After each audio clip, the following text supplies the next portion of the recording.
નમસ્કાર, હું છું માર્ગી. આપની સાથે હેડલાઇન્સમાં જોઈએ કેટલાક મહત્વના સમાચાર. ગરમીએ અમદાવાદ શહેરમાં રેકોર્ડ તોડ્યો છે. કાળઝાળ ગરમીમાં લોકો ત્રાહિમામ પોકારી ઉઠ્યા છે. બપોરના સમયે બહાર નીકળવાનું લોકો ટાળી રહ્યા છે. જોકે ખરા તડકામાં બહાર નીકળવા મજબૂર લોકોને રાહત મળે તે માટે અમદાવાદ પોલીસની સુંદર કામગીરી સામે આવી છે. ટ્રાફિક સિગ્નલ પર પોલીસે મેટ બાંધીને લોકોને ગરમીમાંથી રાહતનો અનુભવ કરાવવાની સરાહનીય કામગીરી કરી છે. અમદાવાદ મનપા સંચાલિત મણિપુર નરેન્દ્ર મોદી મેડિકલ કોલેજના 4 સિનિયર ડોક્ટર્સને રેગિંગ મામલે સસ્પેન્ડ કરવા હુકમ કરાયો છે. જેમાં જુનિયર ડોક્ટર્સ સાથે કરવામાં આવતી રેગિંગ પ્રવૃત્તિઓને લઈને એક ફરિયાદ થઈ હતી. સમગ્ર તપાસ બાદ મહિલા ડોક્ટર્સ સહિત 4 ડોક્ટર્સને સસ્પેન્ડ કરાયા છે. જેમાં 2 ડોક્ટર્સને 2 વર્ષ માટે અને બાકીના 2 ડોક્ટર્સને 24 દિવસ માટે સસ્પેન્ડ કરાયા છે. સુપરસ્ટાર રજનીકાંતને યુએઈ સરકારે ગોલ્ડન વિઝા આપ્યા છે. તાજેતરમાં જ રજનીકાંત અબુધાબી ગયા હતા, જ્યાં અબુધાબી સરકારના સાંસ્કૃતિક અને પર્યટન વિભાગના અધ્યક્ષ મોહમ્મદ ખલીફા અલ મુબારકે તેમને ગોલ્ડન વિઝા આપ્યા છે. આના પર રજનીકાંતે એક વિડીયો શેર કરીને અબુધાબી સરકારનો આભાર માન્યો છે. તેમણે કહ્યું કે યુએઈના ગોલ્ડન વિઝા મેળવીને હું ખૂબ જ સન્માનની લાગણી અનુભવી રહ્યો છું. ગુજરાતમાં અત્યારે સ્માર્ટ મીટરનો મુદ્દો ચગ્યો છે. ઠેર ઠેર લોકો તેનો વિરોધ કરી રહ્યા છે. ત્યારે આમ આદમી પાર્ટીના નેતા ગોપાલ ઇટાલિયાએ સ્માર્ટ મીટરના વિરોધમાં આવેદનપત્ર આપ્યું છે. તેમણે કહ્યું કે ભાજપવાળા સ્માર્ટ મીટરના નામે સ્માર્ટ ચીટર લઈને આવ્યા છે. પ્રીપેડના નામે એડવાન્સમાં જ કરોડો રૂપિયા ઉઘરાવી લેવામાં આવશે. આ કરોડો રૂપિયામાંથી ભાજપને ચૂંટણી ફંડ અપાશે. ભયંકર ગરમી વચ્ચે અમદાવાદ ગુજરાતનું સૌથી ગરમ શહેર રહ્યું છે. અહીં 46.7 ડિગ્રી તાપમાન નોંધાયું છે. આ સાથે અમદાવાદ ભારતમાં 7મું ગરમ શહેર બન્યું છે. અમદાવાદમાં રાત્રે 8 વાગે પણ લોકો 42 ડિગ્રી ગરમીમાં શેકાયા છે. ગરમીએ અમદાવાદમાં છેલ્લા 8 વર્ષનો રેકોર્ડ તોડ્યો છે. અમદાવાદના એરપોર્ટ વિસ્તારમાં 47.7 ડિગ્રી તાપમાન નોંધાયું હતું. અમદાવાદમાં છેલ્લા 8 દિવસમાં ગરમીનો પારો 7 ડિગ્રી ઉપર ગયો છે. અસહ્ય ગરમીના કારણે લોકોના મોતનો સિલસિલો યથાવત છે. આજે અમદાવાદની અસારવા સિવિલમાં 2 લોકોના ગરમીના કારણે મોત થયા છે. અમદાવાદના વિરમગામમાં પણ એક વ્યક્તિનું મોત થયું છે, તો બીજી તરફ દાહોદમાં પણ ગરમીના કારણે 2 લોકોનો જીવ ગયો છે. અમદાવાદની સિવિલ હોસ્પિટલમાં હીટ સ્ટ્રોકના 41 દર્દીઓ દાખલ છે, જેમાંથી 10ની હાલત ગંભીર છે. અમદાવાદ સિવિલમાં હીટ સ્ટ્રોકના દર્દીઓની સંખ્યા વધતા તાત્કાલિક નવી વ્યવસ્થા પણ ઊભી કરાઈ છે. T20 વર્લ્ડ કપ પહેલા યુએસએ મોટો ઉલટફેર કર્યો છે. યુએસએ બાંગ્લાદેશ સામેની 3 મેચની T20 સિરીઝમાં 2-0ની અજેય સરસાઈ મેળવી લીધી છે. હ્યુસ્ટનમાં રમાયેલી બીજી T20 મેચમાં યુએસએએ બાંગ્લાદેશને 6 રનથી હરાવ્યું. આ રીતે યુએસએ બાંગ્લાદેશને પ્રથમ વખત સિરીઝમાં હરાવી છે. યુએસએએ 6 વિકેટના નુકસાન પર 144 રન બનાવ્યા હતા, જેના જવાબમાં બાંગ્લાદેશની આખી ટીમ 19.3 ઓવરમાં 138 રન બનાવીને પેવેલિયન પરત ફરી હતી. પ્રિન્સ એડવર્ડ આઇલેન્ડ કેનેડાનો એક નાનકડો પ્રાંત છે, જેણે પોતાની ઇમિગ્રેશન પરમિટમાં 25% ઘટાડો કર્યો છે. નિયમોમાં ફેરફાર બાદ ભારતીય વિદ્યાર્થીઓને બળજબરી ભારત મોકલવામાં આવી રહ્યા છે.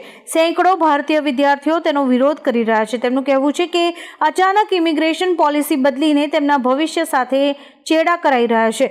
ભારતીય વિદ્યાર્થીઓ વર્ક પરમિટ વધારવાની માંગ પણ કરી રહ્યા છે. ગરમી એટલી હદે વધી છે કે લોકો ગરમીથી રાહત મેળવવા પોતાના મોત સુધી પહોંચી ગયા છે. ગયા સપ્તાહમાં પણ ગરમીમાં રાહત મેળવવા નદી કે તળાવમાં પડેલા લોકોએ જીવ ગુમાવ્યો હતો. આજે પણ પ્રાંતિજમાં 3 દીકરીઓ ડૂબી જવાથી તેમના મોત નીપજ્યા છે. પ્રાંતિજના મહાદેવપુરા ગામના તળાવમાં 3 દીકરીઓ ડૂબી ગઈ હતી. એક જ પરિવારની 3 દીકરીઓના મોતથી પરિવાર સહિત ગામમાં શોક છવાઈ ગયો છે. પોલીસ આ સમગ્ર મામલે તપાસ કરી રહી છે. રાજધાની દિલ્હીના અલીપોર વિસ્તારમાં આવેલા કાર્નિવલ રિસોર્ટમાં બપોરે 2 વાગે ભીષણ આગ ફાટી નીકળી હતી. આગ એટલી ભીષણ હતી કે તેમાંથી નીકળતી ઊંચી જ્વાળાઓ અને ધુમાડો દૂરથી જોઈ શકાતો હતો. ફાયર વિભાગની અનેક ગાડીઓ આગ પર કાબૂ મેળવવાના પ્રયાસ કરી રહી હતી. આ ઘટનામાં હજુ સુધી કોઈ જાનહાનિની માહિતી નથી મળી. જોકે આગ કયા કારણે લાગી તે પણ હજુ સામે નથી આવ્યું. સપાના નેતા આઝમ ખાન તેમની પત્ની અને પુત્ર અબ્દુલ્લાને 2 જન્મ પ્રમાણપત્રના મામલે મોટી રાહત મળી છે. હાઈકોર્ટે ત્રણેયની સજા પર રોક લગાવી છે. આ સાથે ત્રણેયના જામીન પણ મંજૂર કરવામાં આવ્યા છે. ઉલ્લેખનીય છે કે આઝમ ખાન તેમની પત્ની અને પુત્રને રામપુરની વિશેષ અદાલતે જન્મ પ્રમાણપત્ર કેસમાં 7 વર્ષની જેલની સજા ફટકારી હતી. આ નિર્ણય સામે હાઈકોર્ટમાં ક્રિમિનલ રિવિઝન પિટિશન દાખલ કરવામાં આવી હતી. સ્પેન, આયર્લેન્ડ અને નોર્વે દ્વારા પેલેસ્ટાઇનને દેશ તરીકે માન્યતા આપવાથી ઇઝરાયેલ ભડક્યું છે. ઇઝરાયેલના વિદેશ મંત્રાલયે કહ્યું છે કે આ દેશો દ્વારા લેવામાં આવેલા નિર્ણયની અસર પડશે અને તેના પરિણામો પણ દેખાશે. ઇઝરાયેલે ત્રણેય દેશોના રાજદ્વારીઓને કહ્યું છે કે તમારા દેશે જે કર્યું છે તે યોગ્ય નથી. આ સાથે ઇઝરાયેલે ત્રણેય દેશોમાંથી પોતાના રાજદૂતોને પણ પાછા બોલાવી લીધા છે. ચૂંટણી પંચને રાહત આપતા સુપ્રીમ કોર્ટે 48 કલાકની અંદર વેબસાઇટ પર બૂથ વાઇઝ ડેટા અપલોડ કરવાની માંગ કરતી અરજીમાં દખલ કરવાનો ઇનકાર કર્યો હતો. કોર્ટે કહ્યું કે લોકસભા ચૂંટણીના 5 તબક્કા માટે મતદાન થઈ ગયું છે અને હવે માત્ર 2 તબક્કાનું મતદાન જ બાકી છે. આવી સ્થિતિમાં ચૂંટણી પંચ માટે ડેટા અપલોડ કરવા માટે મેન પાવર એકઠો કરવો મુશ્કેલ છે. ચૂંટણી પછી રેગ્યુલર બેન્ચ આ મામલાની તપાસ કરશે. રાજ્યભરમાં સ્માર્ટ મીટરના ચાલી રહેલા વિરોધ વચ્ચે તંત્ર દ્વારા એક મહત્વનો નિર્ણય લેવામાં આવ્યો છે.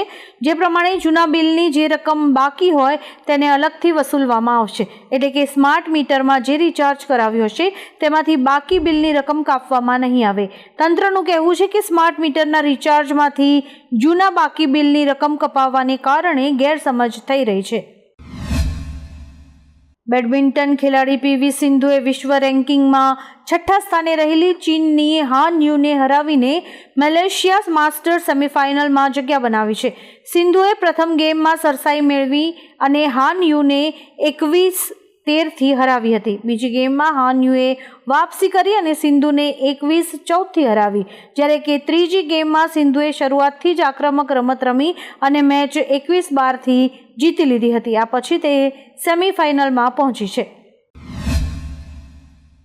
ઉત્તરાખંડના મુખ્યમંત્રી પુષ્કરસિંહ ધામીએ ચારનાથ યાત્રાની વ્યવસ્થાને લઈને રાજ્યના અધિકારીઓ સાથે એક વર્ચ્યુઅલ બેઠક યોજી હતી. પછી તેમણે કહ્યું કે ઉત્તરાખંડ સરકારનો સંપૂર્ણ પ્રયાસ છે કે ચારધામ યાત્રા સરળતાથી ચાલે, યાત્રાળુઓને સારી સુવિધા મળે અને તેમને મુશ્કેલીઓનો સામનો ન કરવો પડે. જેમણે રજીસ્ટ્રેશન કરાવ્યું છે તે જ યાત્રા કરી શકશે. લોકો રજીસ્ટ્રેશન વગર ન આવે. દરેક વ્યક્તિએ મુસાફરીના નિયમોનું પાલન કરવું જરૂરી છે. ગૂગલ પે તેના યુઝર્સ માટે સારા સમાચાર લાવ્યું છે. જે લોકો ગૂગલ પેનો ઉપયોગ કરે છે તેમના માટે હવે એક નવું ફીચર આવ્યું છે. આ ફીચરની મદદથી તમારા બેંક ખાતામાં પૈસા નહીં હોય તો પણ તમે પેમેન્ટ કરી શકશો. ગૂગલ પે દ્વારા બાય નાઉ પે લેટરની સુવિધા આપવામાં આવી રહી છે, જેથી બેંકમાંથી પૈસા કપાવ્યા વિના જ તમે પેમેન્ટ કરી શકશો. આ ફીચર સાથે તમે ઇન્સ્ટોલમેન્ટ ઓપ્શન પસંદ કરો છો તો ધીમે ધીમે ચૂકવણી કરી શકશો. કેદારનાથમાં એક મોટી દુર્ઘટના ટળી છે. ક્રિસ્ટલ કંપનીના હેલિકોપ્ટરમાં ટેકનિકલ ખામી સર્જાઈ હતી, જેના કારણે તેનું ઇમરજન્સી લેન્ડિંગ કરવું પડ્યું હતું. હેલિકોપ્ટર ફાટાથી કેદારનાથ ધામ જઈ રહ્યું હતું અને તેમાં પાયલટ સહિત 4 લોકો સવાર હતા. હેલિકોપ્ટરને હેલિપેડથી માત્ર 100 મીટર પહેલા ઇમરજન્સી લેન્ડિંગ કરવું પડ્યું હતું. સારી વાત એ છે કે તમામ 7 લોકો સુરક્ષિત છે. ઉલ્લેખનીય છે કે લેન્ડિંગ પહેલા હેલિકોપ્ટર હવામાં 8 વાર ફંગોળાયું હતું. સ્વાતિ માલીવાલ કેસમાં કોર્ટે વિભવ કુમારને 4 દિવસની જ્યુડિશિયલ કસ્ટડીમાં મોકલી દીધો છે. 30 હજારી કોર્ટના આદેશ અનુસાર વિભવ કુમાર 28મી મે સુધી ન્યાયિક કસ્ટડીમાં રહેશે. વિભવને આજે કોર્ટમાં રજૂ કરવામાં આવ્યો હતો, જ્યાં પોલીસે તેની 4 દિવસની જ્યુડિશિયલ કસ્ટડીની માંગણી કરી હતી, જેને કોર્ટે સ્વીકારી લીધી છે. દિલ્હી પોલીસે કહ્યું કે કોર્ટની સૂચના મુજબ પરિવારના સભ્યો અને વકીલને મળવાની મંજૂરી આપી હતી. વર્ષા વિજ્ઞાનના જાણકાર ધીરજભાઈ પાનસુરિયાએ ગુજરાતના ચોમાસાને લઈને આગાહી કરી છે. તેમની આગાહી પ્રમાણે આ સિઝનમાં 55 ઇંચ જેટલો વરસાદ થવાની શક્યતા છે. ઉપરાંત આ વર્ષ 14 આની રહેશે. ચોમાસાની શરૂઆત 11 જૂનથી થશે. આ વર્ષે પાછોતરા વરસાદ વધારે રહેશે. 10 ઓક્ટોબરે ગુજરાતમાંથી ચોમાસું વિદાય લેશે તેમજ દિવાળીના સમયે માવઠું થવાની પણ શક્યતા રહેલી છે. અંબાલાલ પટેલે પોતાની નવી આગાહીમાં જણાવ્યું છે કે 26મી મે થી 4 જૂન વચ્ચે રોહિણી નક્ષત્રનો વરસાદ થશે. આંધી વંટોળ સાથે વરસાદ થતાં ગરમીમાં રાહત થશે. 30મી જૂન સુધી હવામાનમાં પલટો આવતો રહેશે. રાજ્યમાં વહેલું ચોમાસું આવી શકે છે.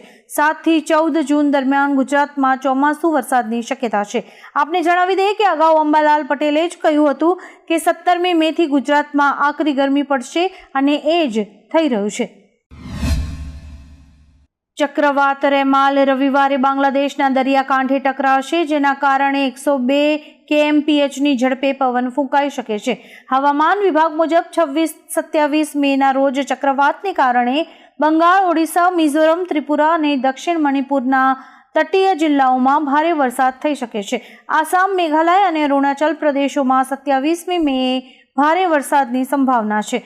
માછીમારોને 27મી મે સુધી બંગાળની ખાડીમાં ન જવાની સલાહ અપાઈ છે.